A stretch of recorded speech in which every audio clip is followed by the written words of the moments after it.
सदन जी के एक चरित्र में बड़ी विशिष्ट बात पाई गई।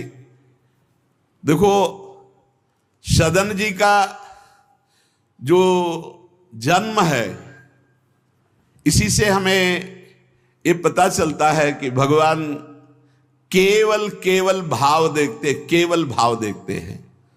सदन कसाई ताकि नीकी कसियाई, जैसे बाराबानी सोने की कसौटी कसियाई है। जीव को न बध करें ए पे कुलाचार ढरें, बेचे मांस लाए प्रीति हरि सो लगाई है। गंडकी को सुत बिन जाने तासों तोल्यो करे, भरे दृग साधु आनि पूजे पे न भाई है।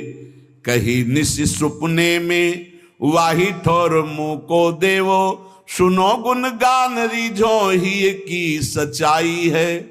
सदन जी का जन्म कहां हुआ? कसाई कुल में, जहां पशुओं का वध करना एक स्वाभाविक वृत्ति है। निंदनीय किसी भी जीव की हिंसा करना निंदनीय कार्य है। देखो, पर कभी कभी ऐसे महापुरुषों का प्रभाव प्रकाशित होता है कि कुल कर्म छू भी नहीं सकते। सदन जी जैसे स्वर्ण कसौटी पे कसा जाए तो खरा निकले, ऐसे खरे महाभागवत थे। उनके हृदय में एक बार कुछ रिश्ते नातेदार आए, बच्चे ही थे, तो पिता एक छोटा बछड़ा लाए थे। वहां तो कटते ही रहते थे। पिता ने कहा कि ज्यादा तो इसमें मांस नहीं, इसकी टांगों में मांस से पहले तो फिर अपने अतिथि का स्वागत करते हैं। सदन जी ने जब सुना, उसके पास गए तो लिपट कर रोए। बच्चे थे, बछड़े से कि ऐसा ऐसा मेरे पिताजी कह रहे हैं तुम्हें काटा जाएगा, और ऐसे दुलार कर रहे थे। बछड़े के भी देखा आंसू निकल रहे। हर जीव को पता है, कष्ट का पता होता है। तो उसने कहा, एक भागवती महापुरुष का जीवन बदलना है, इसलिए मानो बछड़े ने कहा कि तुम अपने पिताजी से कह दो, उचित तो यह है कि पहले मेरी गर्दन काटे। तो सदन जी ने कहा, ऐसा क्यों? बोले, क्योंकि मैं पूर्व में ऐसा था, तुम्हारे पिताजी पशु थे और मैंने इनकी गर्दन उड़ाई है, तो मैं अब पशु बना हूं, इनसे कह दो तुम्हें गर्दन ही काटनी चाहिए, पहले जिंदा टांग मत काटो, मैंने तुम्हें इतना कष्ट पूर्व में नहीं दिया था, सीधे गर्दन काटी थी। इसका मतलब जो कर्म किया जाता है उसका फल मिलता है पक्का। मैंने पूर्व में तुम्हारे पिता की गर्दन काटी थी इस जन्म में, इसीलिए मुझे पशु बनना पड़ा, और तुम्हारे ही पिता मेरी गर्दन काटेंगे पक्का, तुम रोक नहीं सकते, क्योंकि वो विधान है। पर वो पहले टांग ना काटे, पहले गर्दन काटे। अब ये घटना उनको बहुत चुभी। जीव को अपने कर्म का फल भोगना पड़ता है जन्म जन्मांतरों में।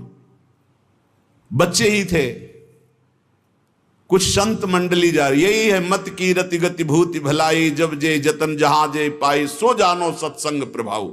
सत्संग का एक अमोघ प्रभाव होता है। वो संतों के सामने गए, चरणों में लौट गए, बालक थे।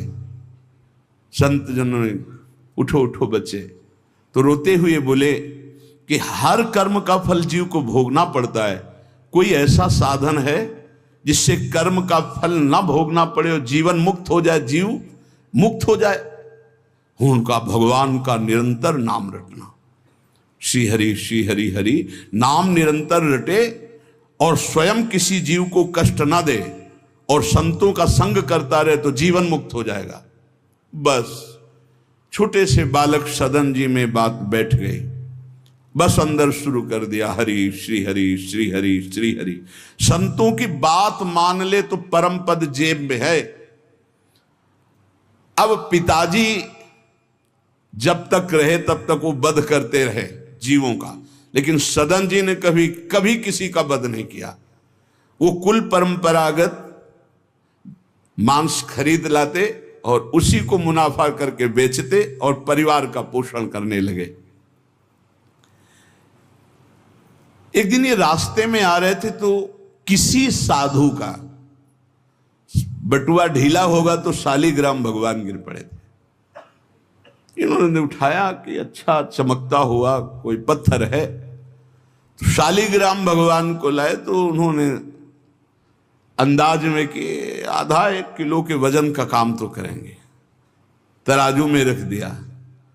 हरि श्री हरि श्री हरि श्री हरि, हर समय नाम जपना। ये तो बचपन से शुरू था संतों की कृपा से, और भगवान से अंदर से समर्पण था। ये नहीं जानते थे कि शालिग्राम भगवान है, देखा ही नहीं था कभी भगवान के शालिग्राम रूप को।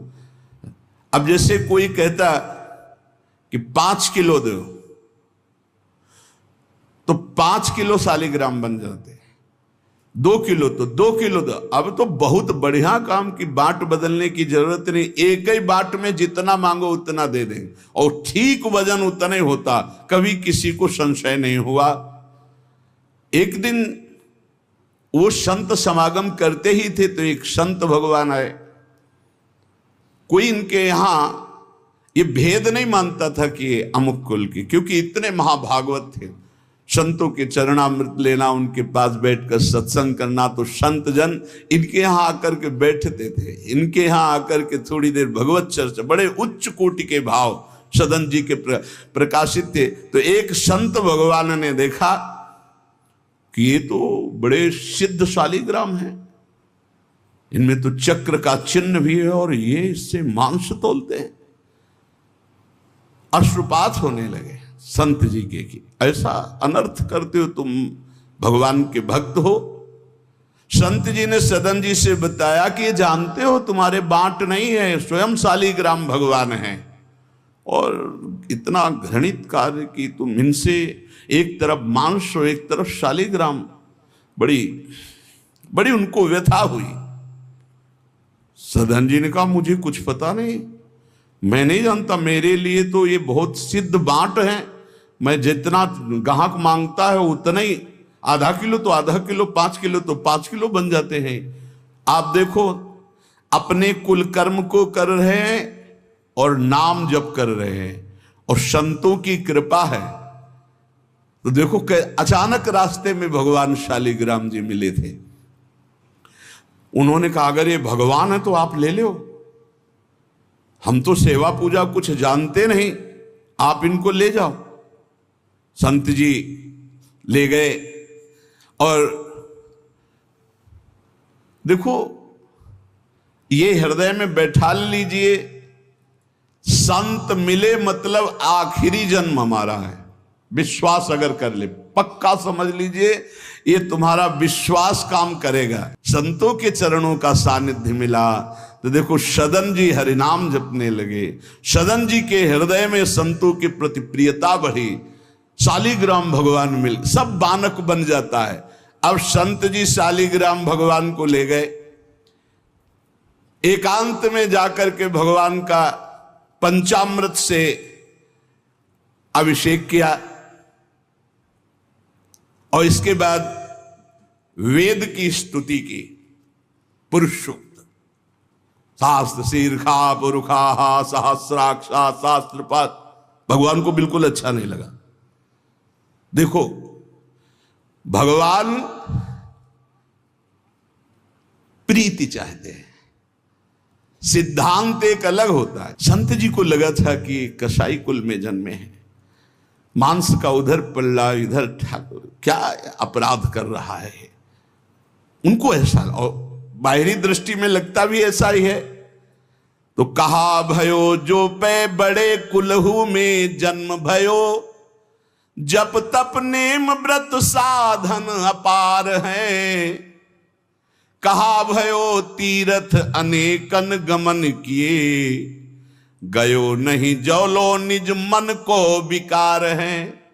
जौलो मेरे संतन में राखे जाति भेद सदा, तौलो कहो कैसे वह पावे सुख सार है। मेरे साधु नीच पद पंकज ना धोयो जोलो। सब शास्त्रन को पढ़ी बोई भार है।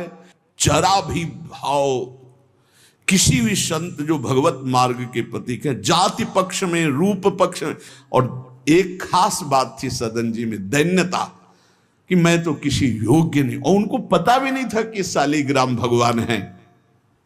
तो लेके आयो साधु, मैं तो बड़ो अपराध कियो अभिषेक सेवा करी पे न भाई है।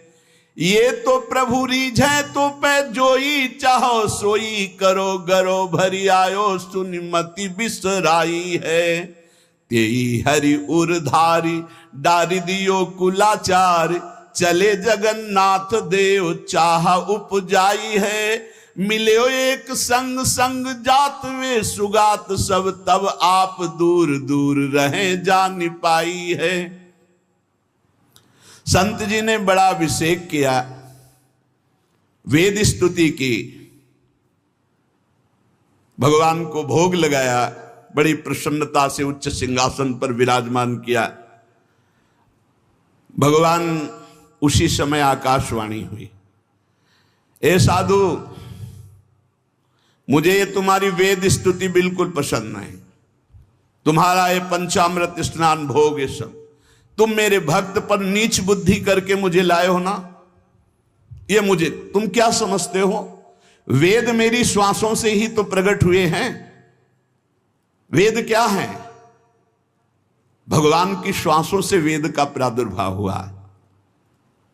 सोहरि पढ़े ये अचरज भारी, चारों वेद भगवान के श्वासों से प्रकट हुए। जाकी श्वास वेद श्रुतिचारी, जिनकी श्वासों से चारों वेदों का प्रादुर्भाव हुआ।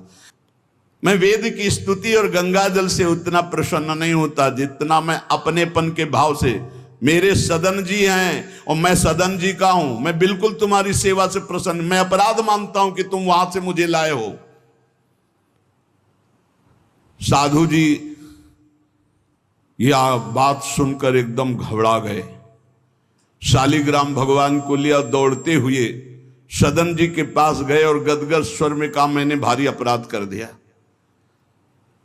ठाकुर जी को अप्रसन्न कर दिया। मैंने आपके प्रति भाव किया कि आप कसाई कुल में आपका अधिकार ठाकुर का नहीं है, इसलिए आप ठाकुर जी को नहीं जानते हो, आप ऐसा ये लो। ठाकुर जी अप्रसन्न हो गए हमसे, हमने तो पंचामृत से, गंगा जल से सब अभिषेक किया, पुरुष सूक्त का पाठ किया, ले इस श्री ठाकुर जी को आप स्वीकार करो। विधि पूर्वक सेवा से ठाकुर जी प्रसन्न नहीं हुए, अपनेपन से ठाकुर जी को सबसे ज्यादा अपनापन, प्रेम भाव। सदन जी शालिग्राम भगवान को अब जो देख रहे हैं वो दूसरा भाव है। ये भगवान है, मुझे तो अभी तक पता ही नहीं था। साधु जी जब चले गए तो कहा, अब तौलने के काम में तो नहीं, एक सुंदर नवीन कपड़े में ऐसे गले पे लगा लिए, ठाकुर जी गले पे डाले। श्री सदन जी ने निज हृदय से लगाया और आंसू बहने लगे कि प्रभु मुझे तो आपका ज्ञान ही नहीं कि आप भगवान हो। आंसुओं से अभिषेक हो रहा, नाथ अभी तक तो मैं आपको जानता नहीं था, बड़ा अपराध हुआ, लेकिन आज मैं, जब आप हमें इतना प्यार करते हैं, जब साधु ने बताया कि मुझे भगवान ने कहा है कि मैं जितना सदन जी को प्यार करता हूं, उनकी मैं भावना से प्रसन्न, तुम्हारी सेवा से नहीं, उनको अद्भुत वैराग्य हो गया। बोले आज के बाद घर परिवार में ही नहीं रुकूंगा, अब केवल भगवान का होकर वैराग्य भाव से जीवन भगवान को समर्पित करता हूं। शालिग्राम जी गले में टांगे और कहा, पहली यात्रा जगन्नाथपुरी, पहले जगन्नाथ जी के दर्शन करूंगा जाकर, पूरा जीवन अब भगवान के लिए। भगवान देखो कैसे कृपा करते। बचपन में संतों से उपदेश मिला, नाम जब शुरू किया, ऐसे उच्च कोटि के महात्मा के ऐसा कार्य करने पर भी सब संत उनके यहां जाते थे, और उसका परिणाम हुआ कि घोर वैराग्य युक्त होकर भगवान के अनुराग में घर से चल दिए। श्री सदन जी कुटुंब, परिवार, कुल, व्यापार सब छोड़कर जगन्नाथ जी के दर्शन के लिए चले। कुछ दूर चलने पर यात्रियों का समुदाय दिखाई दिया जो जगन्नाथपुरी जा रहे थे, तो उनके संग हो गए। जब उन लोगों ने कुछ ने पहचान कर ली कि अरे तो कसाई कुल के हैं, और तो सब दूर दूर छूना भी नहीं चाहते थे। यही बहुत बड़ी चूक हो जाती है, जो भगवान को समर्पित हो जाए उसमें कभी जाति पक्ष ना देखे, नहीं बहुत बड़ी हानि हो जाती है। जब ये देखा सदन जी ने कि ये लोग घृणा करते हैं हमसे, तो खुद अलग हो गए। सदन जी बड़े पुलकित है कि आज जगन्नाथ जी के दर्शन होंगे। एक जगह देखा गौएं पानी पीने के लिए लालायित हैं, तो एक आदमी बाल्टी से पानी निकाल तो गौओं को डंडा मारने लगा।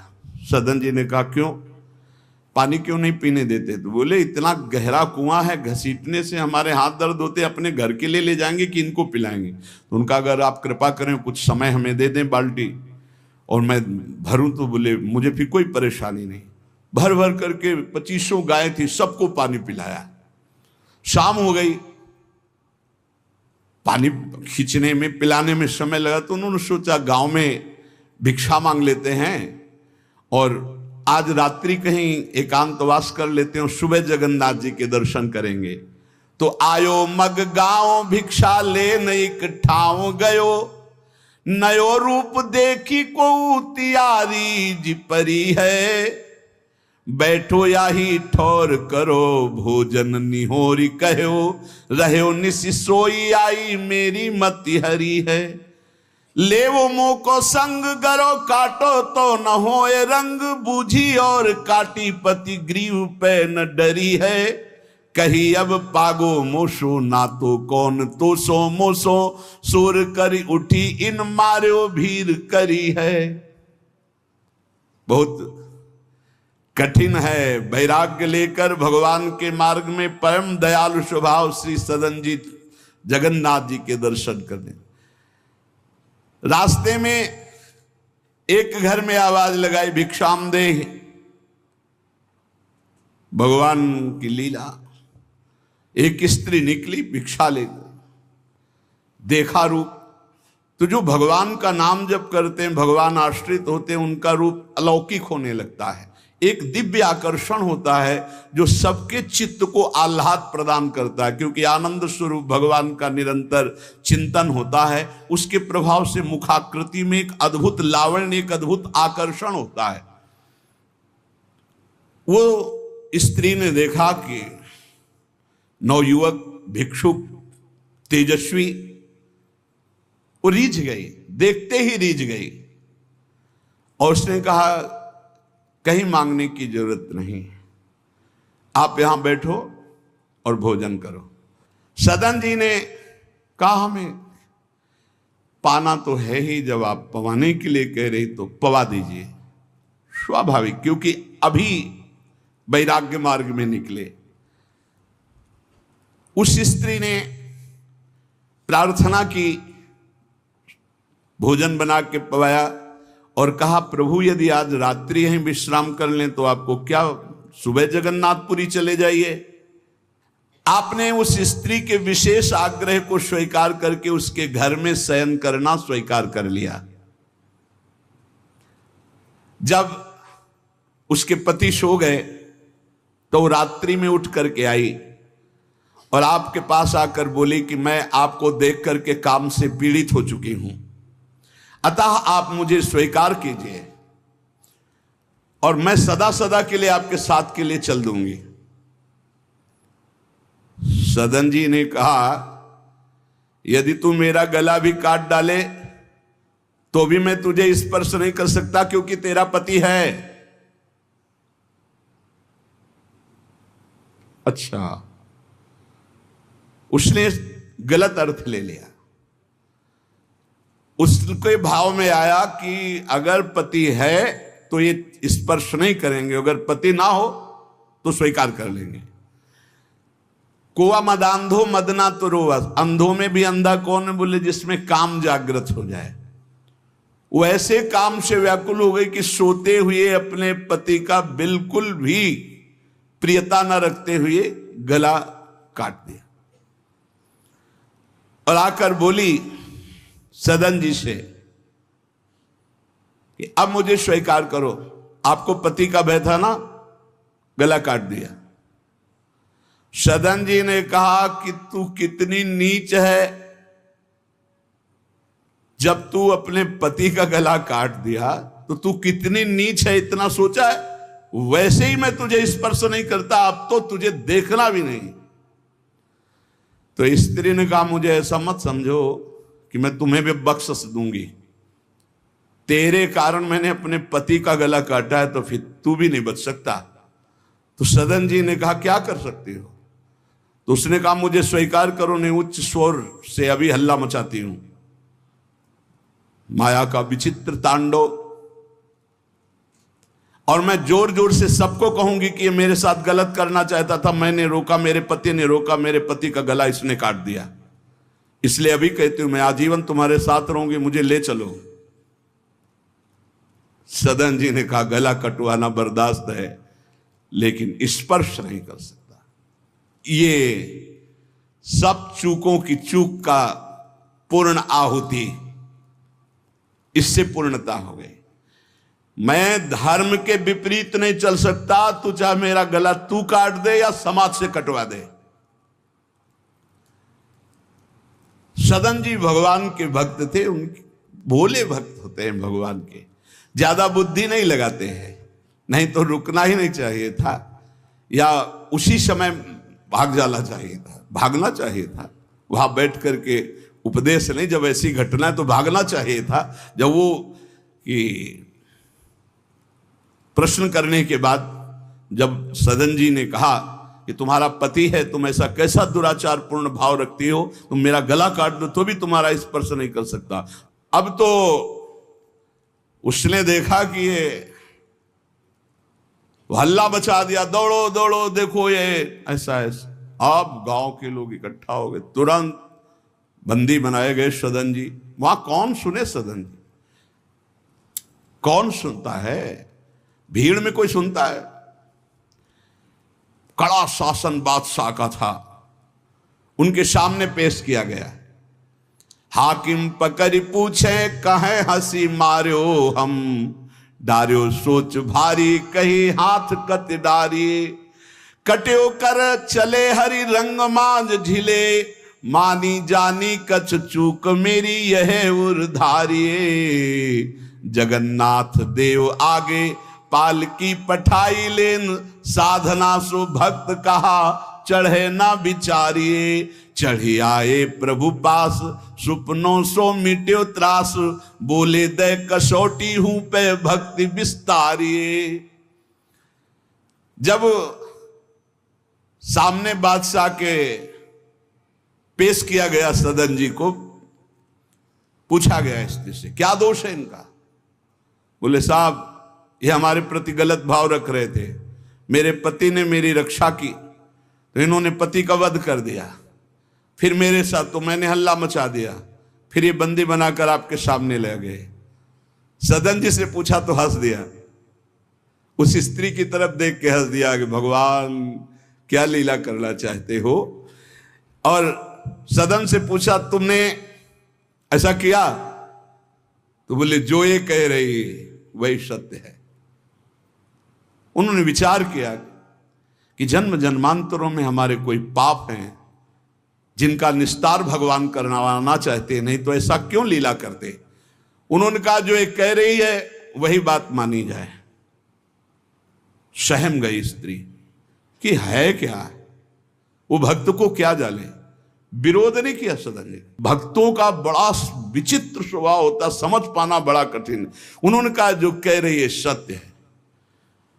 जो हाकिम था उसने जब देखा तो उसने कहा मेरा हृदय कह रहा है कि इनके चेहरे से लगता है ऐसे नहीं है, पर ये जब स्वयं स्वीकार कर रहे हैं तो दंड देना ही पड़ेगा। तो इस अपराध का क्या दंड होता है? बोले दोनों हाथ काट लिए जाएं। यहां से दोनों हाथ काट लिए गए, लेकिन उनकी मुस्कुराहट में फर्क नहीं पड़ा, दोनों हाथ काट लिए गए, मुक्त कर दिया गया। इसलिए कि वैष्णव है, भगवत भक्त है, अपराध बन गया तो हाथ काट लिए गए, उनको जेल आदि नहीं, भगवान की चीज। अब रक्त श्राव हाथों से हो रहा है। जय जगन्नाथ, जय श्री हरि, जय श्री हरि। यात्रा नहीं रुकी जगन्नाथ जी की। जगन्नाथ जी ने तत्काल अपने पार्षदों से कहा, मेरे महाभागवत सदन जी आ रहे हैं, तुरंत पालकी लेकर जाओ और उनको बैठाल के लाओ। जगन्नाथपुरी में प्रवेश ही किए थे कि पालकी लिए हुए पार्षद दौड़े, कौन से सदन जी हैं, सदन भक्त किनका नाम है?